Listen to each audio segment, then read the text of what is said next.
There's a subtle difference between living with pain and living from pain. For a long time, my awareness lived right on the surface, in symptoms, limits, decline, what I could no longer do, what might get worse next. When that's where your attention stays, life becomes something you manage rather than inhabit. You plan around it, you brace for it, you look for exits from it. And that's where escape stops feeling dangerous and starts feeling logical. But over time, something shifted. Not in my body, but in where I was standing internally. I began to realize that physical decline has a way of demanding center stage, but it isn't entitled to it. Pain is loud. Limitation is persuasive. They insist on being treated as the whole story, but they aren't. What I started to notice was that decline and renewal aren't opposing forces. They don't take turns. They run in parallel. The body can be weakening while perspective is strengthening.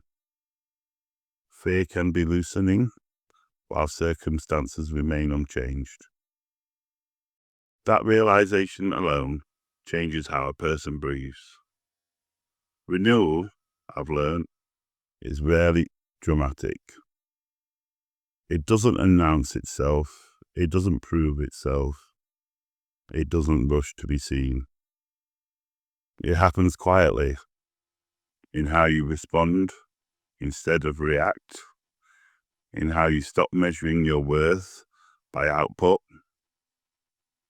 in how endings lose some of their threat. Nothing about that shows up on the surface, and that's why it's so easy to miss.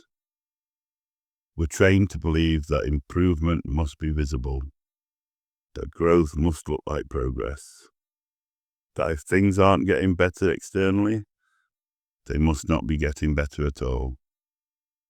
But that assumption collapses as soon as you realize how much of life happens where no one is looking. Pain didn't disappear for me. Limits didn't evaporate.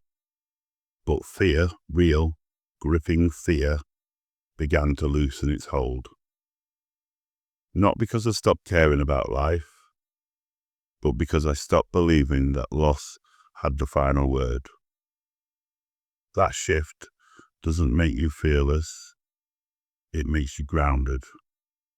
And when you're grounded, you stop needing everything to resolve in order to remain present. You can acknowledge decline without being defined by it.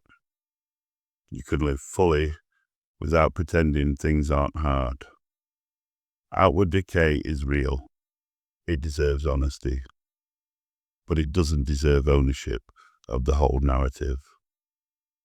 And once you see that, even briefly, something inside begins to steady itself. Not loudly, not impressively, just enough to carry you forward without losing heart.